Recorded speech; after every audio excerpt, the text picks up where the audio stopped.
narito ang kalamang pangkalusugan. Sa kasalukuyang panahon na puno ng mga pagkain na maituturing na hindi nakakatulong sa kalusugan, napakahalaga na maghanap ng mga gulay at prutas na mayroong magandang pakinabang sa katawan. At isa nga sa mga gulay na halos lahat ay mayroon sa kanilang mga kusina ay ang talong o eggplant. Ang mga Pinoy kasi ay mahilig rin sa pagkain ng mga lutuing mayroong talong tulad ng tortang talong, ensaladang talong o pinakbet. Ngunit hindi lang pala ito masarap. Mayroon pa itong mga nutrients na nagbibigay ng magandang epekto sa kalusugan ng katawan.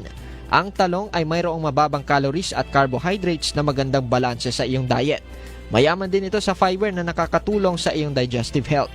Ito ay mayroon ding mga antioxidants at nutrisyon na labis na nakakapagprotekta sa iyong katawan laban sa mga sakit tulad ng hypertension, high cholesterol, cancer at iba pa. Halim Abbas, NDBC, Bida Balita.